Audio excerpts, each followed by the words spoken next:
Assalamualaikum warahmatullahi wabarakatuh. Balik lagi di alur cerita buku harian seorang istri untuk episode malam ini 2 Januari 2022 hanya di STTP 1 untuk semua. Di episode selanjutnya terlihat di sini Pak Fajar juga dia pulang dari rumah sakit dan terlihat Tante Merin ngomong kepada Pak Fajar, "Fajar, kamu jangan minap di rumah kamu minap aja di rumahnya Tante," kata Tante Merin kepada Pak Fajar. "Karena supaya ada yang mengurus kamu," kata Tante Merlin kepada Pak Fajar. "Tapi saya juga di rumah ada Bibi," kata Pak Fajar kepada Tante Merlin. Tapi Tante Merlin juga dia memaksa kepada Pak Fajar. Lalu di sini Pak Fajar juga akan menelpon Bu Farah. Terlihat Bu Farah yang sudah ada di kantor Cahaya Nana, dia juga kukurutuk sendiri, dia ngomong kepada Fajar, "Kemana Fajar ini belum datang jam segini," kata Bu Farah. Dan tiba-tiba Bu Farah juga dia menelpon Pak Fajar dan terlihat dia sudah mengambil HP, dia langsung menelpon Pak Fajar dan terlihat dia juga ngomong kepada Pak Fajar. Lalu Pak Fajar juga yang ada di dalam mobil, dia juga langsung ngomong kepada Bu Farah dia mengalami kecelakaan dan dia juga suruh menghandle urusan di kantor Cahaya Nana. Lalu di sini terlihat Bu Farah juga ngomong kepada Pak Fajar, "Pak Fajar sekarang di mana? Di rumah sakit apa di mana?" Kata Bu Farah, "Saya ada mau minap di rumahnya Tante Merin," kata Pak Fajar kepada Bu Farah. Lalu di sini terjadilah Bu Farah juga sangat marah kepada Tante Merin dan terjadilah cekcok antara Tante Merin sama Bu Farah. Singkat cerita di sini Pak Fajar juga dia menutup telepon karena tidak mau tambah panas cekcoknya antara Tante Merin sama Bu Farah. Lalu Bu Farah juga sudah menelepon Pak Fajar, tiba-tiba datanglah Nana. Lalu Nana juga menghampiri Bu Farah dan dia juga menanyakan kepada Bu Farah, "Mas, saya kesini mau menanyakan Pak Fajar sudah masuk ke kantor belum?" kata Nana kepada Bu Farah. Lalu Bu Farah juga mengasih tahu semuanya kepada Nana bahwa Pak Fajar dia tidak mau masuk kantor karena dia sakit. Lalu dia juga sekarang minap di rumahnya Tante Merin, kata Bu Farah kepada Nana. Lalu Nana juga dia pamitan kepada Bu Farah, dia akan menuju ke rumahnya Tante Merin. Lalu di sisi lain di sini di rumahnya Tante Merin, Pak Fajar juga sampailah ke rumahnya Tante Merin dan Pak Fajar juga ditidurin di kamar ruang tamu oleh Tante Merin sama Balia. Lalu di sini Pak Fajar juga ngomong kepada Tante Merin sama Koko, "Terima kasih ya Kok, kamu sudah membantu saya, dan terima kasih kepada Tante Merin," kata Pak Fajar sambil tersenyum kepada Tante Merin. Dan di sini Balia juga dia tersenyum kepada Pak Fajar. Lalu di sini terlihat Tante Merin juga dia sudah tahu bahwa itu adalah anak kandung dia. "Kamu pokoknya jangan segan-segan, kamu harus tenang-tenang, jangan segan-segan di rumah ini, anggaplah ini rumah kamu nak," kata Tante Merin kepada Pak Fajar. Pak Fajar juga dia sangat kaget, dia juga langsung melotot karena Tante Merin bilang kayak gitu sambil mengelus rambutnya. Lalu Tante Merin juga dia pergi untuk ganti pakaian. Lalu di sini Pak Tante Merin sudah pergi, Pak Fajar juga dia ngomong kepada Koko, "Kenapa ya kok Tante Merin sekarang kok jadi berubah kayak gitu?" kata Pak Fajar kepada Koko. Lalu di sini juga Balia juga dia ngomong kepada Pak Fajar, "Kamu harus tahu, kamu waktu kurang pendarahan, waktu banyak keluar darah, kurang darah, siapa yang mendonorkan darah?" kata Balia kepada Pak Fajar. Lalu Pak Fajar juga dia ngomong kepada Balia, "Siapa yang mendonorkan darah untuk saya?" Balia juga mengatakan yaitu Tante Merlin. Lalu di sini Pak Fajar juga sangat kaget dan terkejut. Lalu di sisi lain terlihat pas lagi ngobrol tiba-tiba ada yang ngetuk pintu rumahnya Tante Merin. Lalu Balia juga dari kamarnya dia keluar untuk membuka pintu itu. Tiada lain itu adalah Nana. Lalu terlihat di sini Balia juga pas membuka pintu depan dia juga sangat kaget karena yang mengetuk pintu itu adalah Nana. Nana juga tidak banyak basa-basi, dia juga ngomong kepada Balia dan Balia juga dia membawa Nana ke dalam rumah. Dia mau ketemu sama Pak Fajar.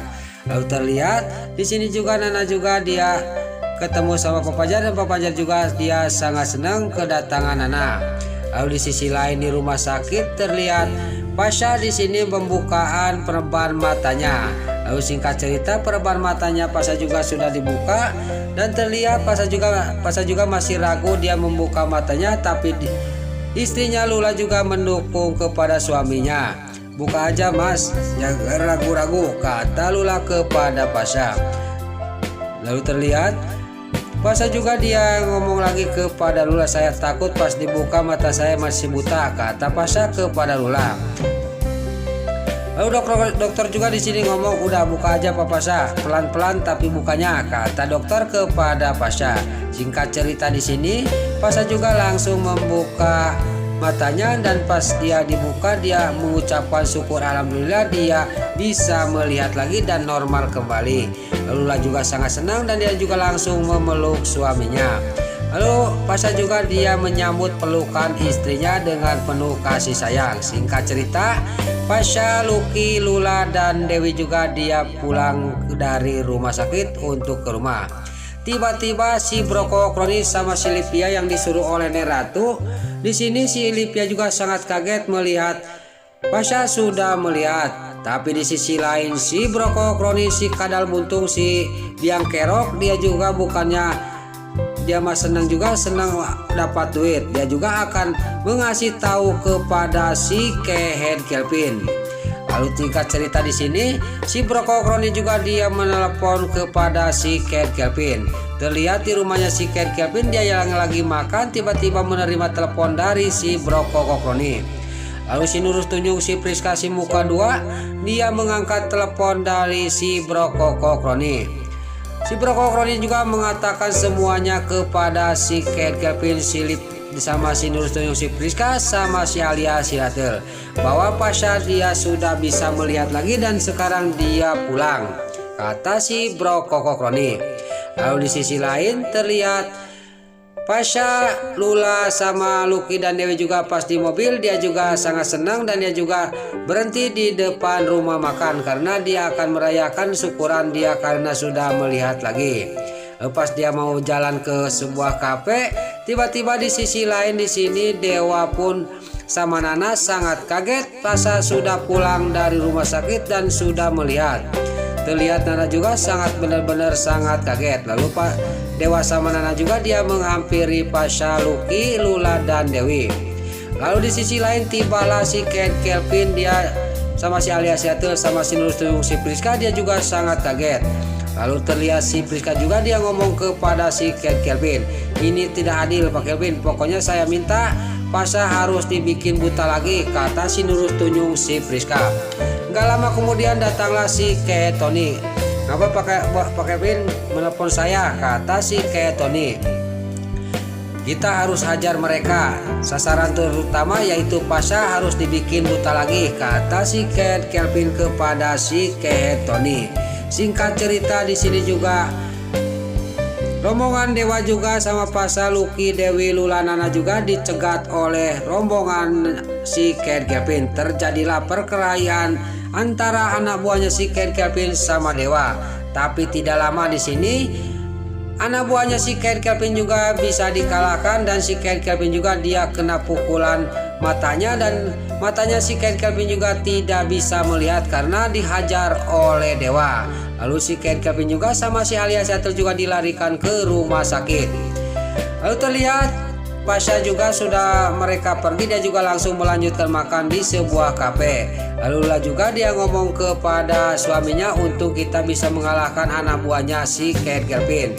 Lalu Lucky juga ngomong biar kapok si Kehead Kelvin itu tidak melihat, kata Lucky kepada Dewa, Nana, Lula, dan Pasha dan Dewi. Nah itulah alur cerita buku harian seorang istri untuk episode malam ini 2 Januari 2022 hanya di SCTP 1 untuk semua. Sebelum Mimin pamit, yuk kita doakan para pemain kru BASI semoga diberi kesehatan, dan jangan lupa kita doakan sinetron buku harian seorang istri bisa bertengger di rating nomor 1. Amin. Dan juga sebelum Mimin pamit, bagi dulur-dulur, mama, tante-tante, bunda-bunda dimanapun Anda berada, yang baru bergabung dengan channel ini, jangan lupa tekan tombol like, komennya, dan subscribe-nya. Dan jangan lupa nyalakan lonceng notifikasinya juga ya guys. Sebelum Mimin pamit, Mimin mohon maaf kalau ada salah-salah kata dan kata-kata Mimin bae lolobati soledat karena Mimin tos ngabuda, Mimin mohon maaf. Sekarang Mimin pamit, wassalamualaikum warahmatullahi wabarakatuh. Salam sehat selalu dimanapun Anda berada.